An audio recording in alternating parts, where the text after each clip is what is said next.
Hello बच्चों, good morning. I hope आप लोग अच्छे होंगे और मैं हमेशा यही दुआ करती हूँ कि आप लोग हमेशा अच्छे रहें और सेहतमंद रहें और दिमाग से भी शार्प हो जाएं।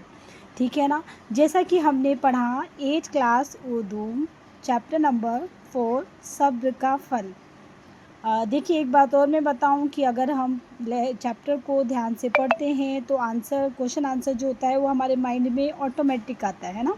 जैसे जब मैं छोटी थी तो मैं भी टीचर्स की जो कहानियाँ होती थी, जो उनके लेसन्स होते थे, मैं ध्यान से पढ़ती थी। तो पता है, एग्ज़ाम टाइम में मुझे ऐसा लगता था कि हमारी टीचर सामने है, उनकी आवाज़ मेरे कानों में गूंजती थी। तो मैं भी चाहती हूँ आप लोग भी ऐसा ही पढ़ें कि आपको ऐसा लगे कि हमारी मैम हमारे सामने ही है और बस क्वेश्चन की देरी है कि क्वेश्चन आ जाए और हम आंसर फटाफट लिख दें।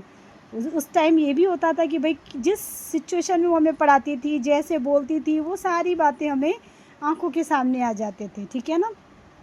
तो देखिए, जब आप चैप्टर पढ़ते हैं तो पढ़ते ही आप ये सोचिए आधी जंग तो आपने वैसे ही जीत लिया अगर आपने ध्यान से पढ़ाई की, और आधी बाकी होती कि क्वेश्चन आंसर के थ्रू।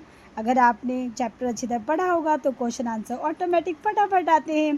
तो लेट्स गो, अब हम आगे बढ़ते हैं। देखिए, हम सबसे पहले लफ्ज़ मायने पढ़ते हैं, क्योंकि हमें मायने ही पता नहीं होंगे तो हम उस चीज़ को पहचानेंगे कैसे और समझेंगे कैसे। ठीक है ना। तो आगे चलते हैं। ओके, मायने याद करना है, याद भी करना है, समझना भी है और ध्यान में भी रखना है। लदे पड़े हैं का मतलब भरे पड़े हैं। गदराना, गदराना मीन्स होता है अध पक्का या पकने के करीब। कतारे यानी लंबी या बड़ी कच्ची इमली, जो इमली जैसे पेड़ पे लगी होती है वो हरी हरी होती है, उसको बोलते हैं कतारे। ठीक है ना। हमने भी खूब खाया है, उसमें नमक मिर्च लगा के, बहुत ही टेस्टी होता है। और उस कतारे का नाम लेते ही तो भाई मुंह में पानी तक आ जाता है ना। सही बोली ना बच्चों। आगे चलते हैं। कॉल, कॉल मीन्स होता है किसी की कही हुई बात। कूका बेली मीन्स होता है गुले नीलोफर यानी कनूल यानी कि कमल। कमल का जो फूल होता है ना, उसकी बात हो रही, कमल। नीचे लिखे हुए अल्फाज को बुलंद आवाज़ में पढ़िए। बुलंद का मतलब होता है तेज़ आवाज़ में पढ़ना, ज़ोर ज़ोर से पढ़ना, कई बार पढ़ना। कतारे, खुशबू, क्या खुशबू। कूका बेली, कूका बेली 10 बार, यानी कि अगर आप 10 बार भी पढ़ते हैं ना तो वो चीज़ याद हो जाती है कि अच्छा ये कैसे पढ़ेंगे। नहीं तो फिर कई बोलेगा भाई ये क्या पढ़ेंगे, इसको क्या पढ़ेंगे। इसलिए कहते हैं बुलंद आवाज़ में आपको पढ़ना है, इससे आपके बोलने का जो ज़ुबान जो होती है वो साफ़ होती है। ठीक है ना। आगे चलते हैं बेटा। सोचिए और बताइए। मोस्ट जो क्वेश्चंस होते हैं उनके ऊपर आए हम। तो देखिए, नज़्म में किन फलों का ज़िक्र किया गया है।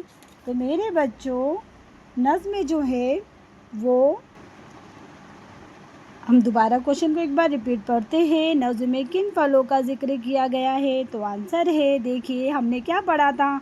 सबसे पहले हमारे सामने क्या आया था बेटा, अमरूद आया था, उसके बाद इमली, फिर खरबूजा, फिर शरीफा और सिंघाड़े। ठीक है ना, ये सब आए थे ना। तो हमें देखो ऐसे ही बताना है कि इस नज़्म में अमरूद, इमली, खरबूजा, शरीफा और सिंघाड़े का ज़िक्र किया गया है। ठीक है।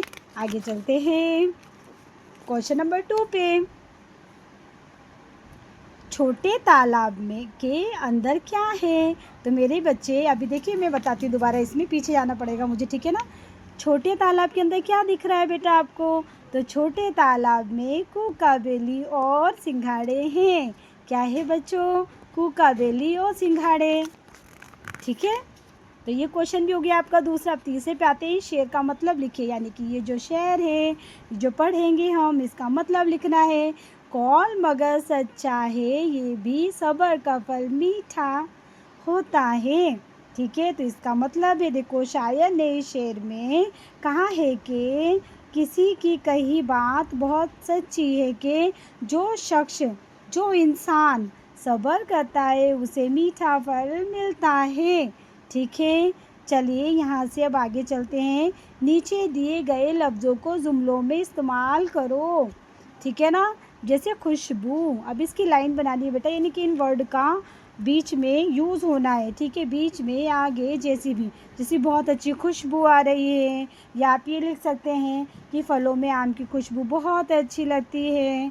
अब देखो सच्चा, अब ये भी लिख सकते हो आप, राम बहुत सच्चा है, या राधा राधा नहीं, राम बहुत सच्चा बच्चा है, ठीक है ना, या वो इंसान बहुत सच्चा है। या आप ये भी लिख सकते हो, जो सच्चा होता है वो अच्छा होता है, ठीक है ना, जो सच्चा होता है वो अच्छा होता है। अब देखो सब्र, सब्र दिल के पक्के लोग ही सब्र करते हैं, या ये भी लिख सकते हो आप, सब्र का फल मीठा होता है, ठीक है ना।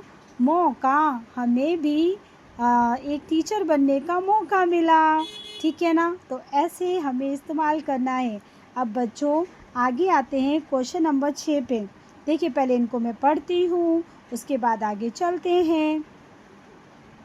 अमरूद, इमली और शरीफा, ठीक है, फलों के नाम हैं। किसी शख्स, जगह या चीज़ के नाम को इस्म कहते हैं। आपको पता ही है इस्म किसे कहते हैं, किसी भी जगह या शख्स या चीज़ के नाम को क्या कहते हैं बेटा, इस्म। तो ये जो अमरूद, इमली और शरीफा, ये क्या बेटा, फलों के क्या है, नाम है, तो ये इस्म है कहा जाए तो। जैसे नजमा, तिल्ली, किताब, 5 ऐसे जुमले लिखें जिनमें किसी इस्म का इस्तेमाल किया गया हो, ठीक है। तो अब अपने मन से लिखिए, जैसे कामरान क्रिकेट खेल रहा है, उसके बाद आप लिखेंगे फराज किताब पढ़ रहा है, उसके बाद लिखोगे अयाज लिख रहा है, या राम एक अच्छा लड़का है। वैसे 5 लाइन बनानी है अपन को, ठीक है। श्याम स्कूल जाता है, ठीक है ना, तो सब में क्या है बेटा, इसम का यूज़ हुआ है ना। वैसे ही अब अपन इस पे आते हैं क्वेश्चन नंबर 7 पे।